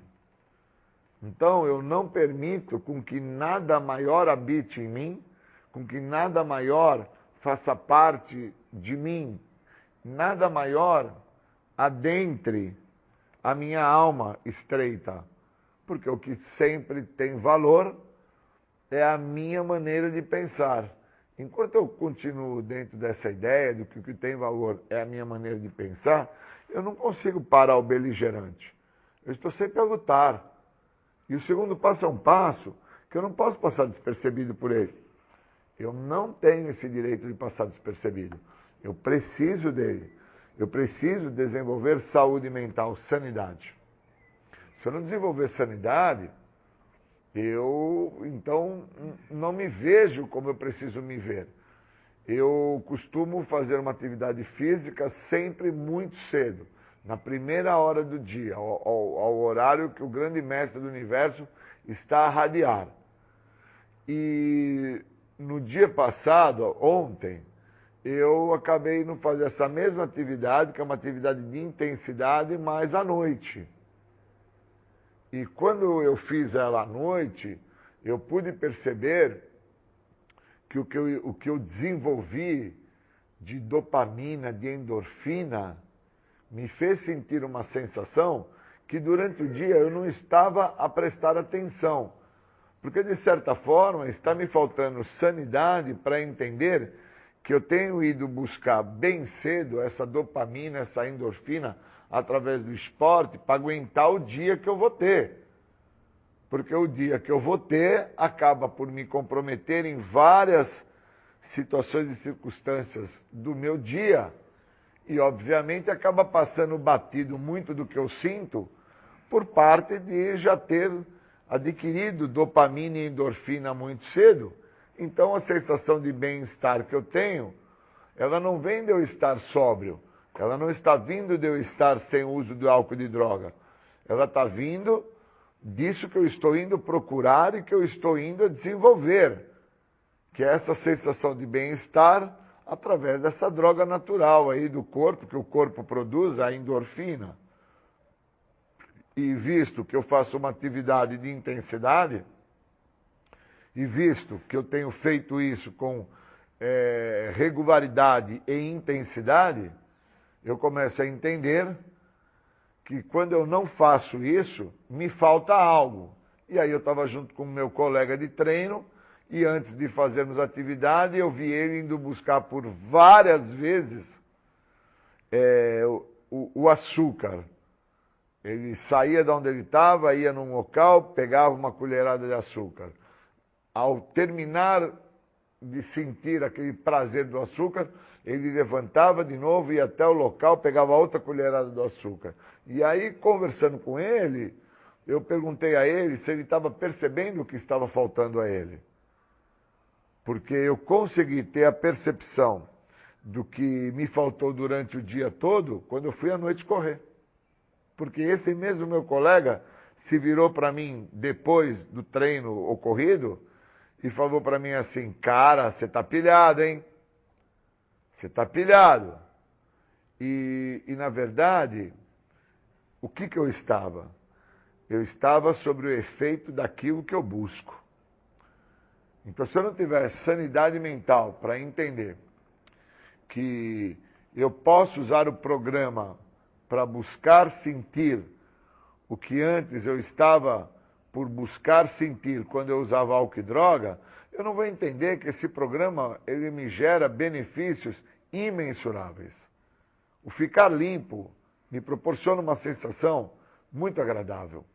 Eu não preciso de endorfina, de dopamina, eu não preciso de glicose, eu não preciso de substância química, cocaína, crack, maconha. Eu não preciso de nada externo para me compor. E aí, fazendo uma leitura dentro do livro Confissões, eu pude entender que o estado de inebriáceis que Santo Agostinho define, que é um estado de êxtase do alcoolismo, é o estado que por muitas das vezes algumas pessoas desenvolvem por permitirem serem adentrados por um poder maior, deixando-me ser conduzido por algo muito maior do que a mim mesmo, quer dizer, me libertando do meu ego, me libertando da minha maneira de agir, me libertando da minha forma de ser, me permitindo ser conduzido por algo muito maior do que a mim, algo inexplicável, eu vou sentir esse estado de inebriáceis. E aí eu fiquei muito atento, porque o segundo passo, ele me deixa lúcido. O segundo passo, ele me dá um estado de sanidade mental para entender realmente por que fala na literatura do Guia dos Passos que a perda do senso de limite é o estado de loucura. Define muito que a perda da perspectiva do senso. Então eu tenho uma ideia de senso, eu tenho uma perspectiva sobre o que é um senso de limite. Mas quando eu perco essa perspectiva sobre o que é um senso de limite, eu passo daquilo. Eu perco o controle em relação a isso que eu interpreto, e é isso que vai me comprometer, que vai me acabar fazendo com que eu faça algumas coisas na minha história de vida que vão me trazer dores, e dores estas que vão me comprometer de uma forma intensa. O segundo passo é extremamente específico, cara. Ele é um recurso que eu preciso para que eu possa ter mente aberta e boa vontade. Se eu não tiver esse recurso chamado sanidade mental, lucidez, independente da ideia de que um poder maior pode me devolver a saúde mental, eu preciso estar, em relação ao que o segundo passo me oferece, lúcido a compreender que eu não posso ficar vinculado somente à ideia que um poder maior é que está me dando saúde mental. Porque por muitas vezes eu sempre trouxe a ideia de que muito do que me acontece só me acontece porque eu sou adicto. Então qualquer coisa que se passa na minha vida só se passa porque eu sou adicto. Qualquer situação, se eu tenho ganho é porque eu sou adicto, se eu tenho perda é porque eu sou adicto. Se bater o carro é porque eu estou insano e bati o carro. Então assim, eu preciso parar com algumas concepções que eu trago e começar a lidar um pouco mais com a ideia de pé no chão. E lidar com a ideia de pé no chão é começar a interpretar algumas coisas. Eu sou o algoz de muito do que eu faço. Eu sou o responsável de muito do que eu faço. E se eu não entender que eu fico almejando saídas fáceis e rápidas para a situação que eu me encontro, eu não consigo perceber que eu não deixo adentrar a minha vida o que pode vir a funcionar para mim. Independente se eu tenho que permitir entrar na minha vida a ideia de Deus, de um poder maior, de uma força inexplicável. Eu preciso que adentre a minha vida algo que me deixe lúcido a ponto de reconhecer aonde eu chego. E dentro desse aonde eu cheguei, pegar esse ponto como ponto de partida. Eu não posso pegar a dor como um ponto de partida. Eu preciso interpretar a dor, eu preciso interpretar toda a trajetória que me causou tamanha dor e sofrimento, e aí eu chego num determinado ponto. E a partir desse ponto que eu chego, é que eu tenho que alçar voo. Eu tenho que ter lucidez para isso. Senão eu fico a querer sair da onde eu me encontro, interpretando que essa dor que eu me encontro, ela vai ser o fator decisório para que eu não cometa a minha própria pessoa dores novamente. E dor é dor. Eu preciso entender o ponto que eu cheguei. Para que o ponto que eu cheguei, eu dê o start, para que eu possa, a partir dali, ser o ponto de início, de saída, de transição para onde eu quero chegar. E aí, para isso, eu preciso ter lucidez, sanidade mental. O segundo passo retrata isso. Lucidez, sanidade mental. um poder maior do que a mim mesmo, algo que eu venho a permitir adentrar a minha vida, onde eu deixo a posição do ego de lado, onde eu deixo a ideia de que as minhas melhores ideias iriam vir a funcionar. Fica muito claro para mim quando falamos e ouvimos os outros, e os outros nos mostram o que realmente está a funcionar a eles. Essas minhas melhores ideias que nunca funcionaram para mim, elas passam a deixar de existir. Porque aí eu me liberto do ego, eu me liberto daquilo que está me aprisionando, que é querer com que a minha vontade seja feita. Se eu não deter isso, eu estou comprometido, mas muito comprometido. Porque o poder maior, que fala no segundo passo, onde eu vim acreditar nesse poder maior, ele acaba não tendo condição de adentrar a minha vida se eu não tiver lucidez para reconhecer que eu tenho que deixar com que o outro me mostre o que está funcionando. E para isso eu preciso me libertar do meu ego, preciso me libertar da minha vontade própria. Eu preciso entender que quando eu faço uma leitura de aprofundamento, de acompanhamento, e me traz a ideia que a minha alma é estreita para a habitação do que eu tenho a receber, eu preciso me aprofundar. Por que a minha alma é estreita? O que compõe as minhas melhores ideias? O que é que faz com que eu acredite que as minhas melhores ideias iriam me trazer benefícios? Por que eu fiquei preso a essas melhores ideias por tanto tempo? Somente agora é que eu venho a compreender que não iriam dar certo nunca, porque eu permiti com que o outro falasse o que vem dando certo a ele, e o permitir com que o outro me fale o que vem dando certo a ele, rompe a ideia que eu sempre tive comigo, de que iria funcionar daquela maneira. Detém essa compreensão que o meu ego tem que estar em evidência sempre. Então, o poder maior que retrata no segundo passo, quando fala que eu vim acreditar que algo muito maior do que a mim mesmo poderia me devolver a sanidade, esse poder maior, ele retrata para mim que eu preciso ter mente aberta, eu preciso ter boa vontade, eu preciso ter honestidade para que eu permita esse estado de saúde mental, esse estado do pedido de ajuda, esse momento a qual fala o segundo passo, que eu falo e escuto o outro, e o outro me mostra o que vai funcionar. E aí eu saio da posição do ego e deixo ser conduzido pelo outro dentro do todo. E o todo vem a se mostrar através do programa. Segundo passo, um poder realmente muito maior do que a minha vontade é que pode me ajudar. A minha vontade está totalmente vinculada ao meu ego. E vinculado à minha egocentricidade, vinculado ao que eu acreditava que era certo.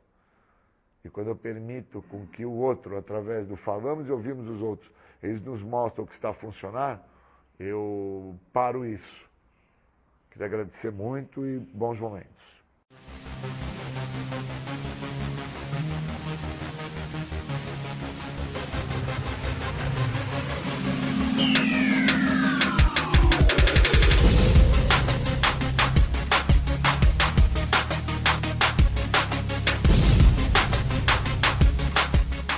Você está ouvindo o programa Independência, a voz da recuperação.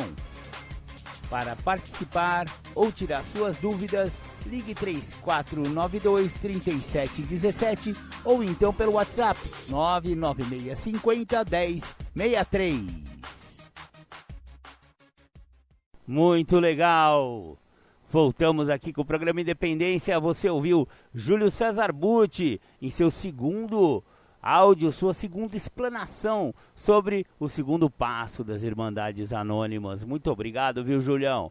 Você ajuda muito o programa Independência com a sua sabedoria, com o seu conhecimento a respeito dos passos e do programa de Narcóticos Anônimos. Legal, pessoal, então é isso aí.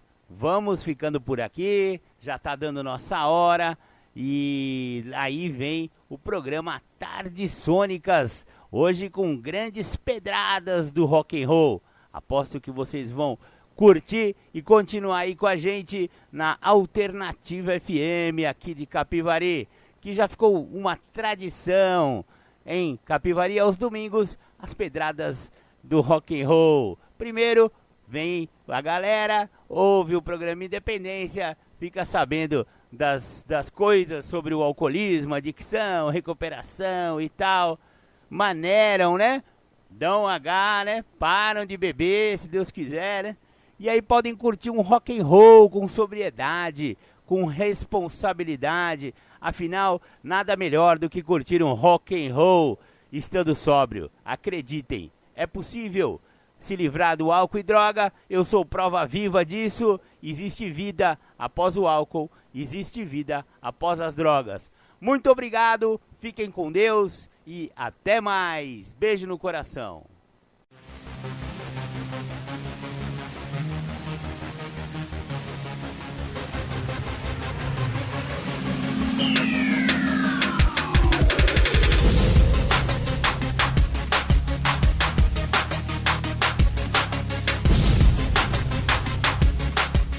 Você ouviu o programa Independência, a voz da recuperação, uma parceria da ADUSMEC, Associação dos Usuários da Saúde Mental de Capivari, e da Rádio Alternativa 106,3. Até domingo que vem, com mais informações a respeito de dependência química e alcoolismo. Obrigado, até mais! ZYM 779, canal 292, operando na frequência modulada de 106,3 MHz. Rádio Alternativa FM, estúdios na Rua Barão do Rio Branco, 1351, Centro, Capivari, São Paulo. Fone 3492-3717. Sistema Digital de Comunicação. Uma emissora do Grêmio do Projeto Cultural e Criativo Alternativa. Rádio Alternativa FM, a rádio do povo. A MM Souza é a melhor opção em transporte universitário. Frota moderna, com ar-condicionado, Wi-Fi a bordo, ônibus reserva e pontualidade. A MM Souza leva você para as principais faculdades e escolas técnicas da cidade: Salto, Itu, Piracicaba e Santa Bárbara do Oeste. Somos certificados ISO 9001, o que garante a qualidade dos nossos serviços. E tem mais, você só paga os meses que tem aulas. Ligue agora e aproveite os preços promocionais. Fones 3491-5000 ou 3492-8222. MM Souza, seu jeito de ir e vir com segurança. NSA Rocapa Assessoria Contábil, assessoria empresarial e certificação digital. Rua 15 de Novembro, 1137. Fone 19-3491-4606. Quatro Irmãos Materiais para Construção. Aqui você é tratado como amigo. Sinta-se em casa. Quatro Irmãos Materiais para Construção. Pisos, revestimentos, porcelanatos, faixas decorativas, esquadrias, hidráulica, elétrica e acabamentos em geral. Quatro Irmãos Materiais para Construção. Rua Barão do Rio Branco, 1279, Centro, Capivari. Fone fax 3491-1308 ou e-mail 4.irmãos@uol.com.br. Quatro Irmãos Materiais para Construção. Apoio Cultural PD Equipamentos Eletrônicos, portões e cercas eletrônicas, telefonia, Sky, parabólicas, CFTV, celulares, ar-condicionado. Ligue 3491-1355 e faça o seu orçamento. PD Equipamentos Eletrônicos. Acesse o nosso site www.pdcapivari.com.br. PD Equipamentos Eletrônicos, Rua Padre Fabiano 478. Telefone 3491-1355. A Funerária Conselvan quer estar presente em todos os momentos de sua vida. Seja um sócio conveniado da Funerária Conselvan e conheça as incríveis vantagens: convênios, colônias de férias, descontos especiais em medicamentos e consultas. Ligue 3491-1033 ou 3491-3511. Funerária Conselvan. Marcos Lanches, Rua 15 de Novembro, 751. Telefone 3492-2125. Não importa o acabamento, conte sempre com a Estevani Artefatos de Cimento. Qualidade, durabilidade e grande estilo. Estevani Artefatos de Cimentos. Rua Abolição 813, no centro de Ravar. Telefone 3496-2608 ou 99169-3410. De lado a lado, de lado a lado, de ponta a ponta, de ponta a ponta da cidade. Rádio Web. Alternativa. Alternativa FM 106,3. A Rádio do Povo. A melhor e mais ouvida da cidade.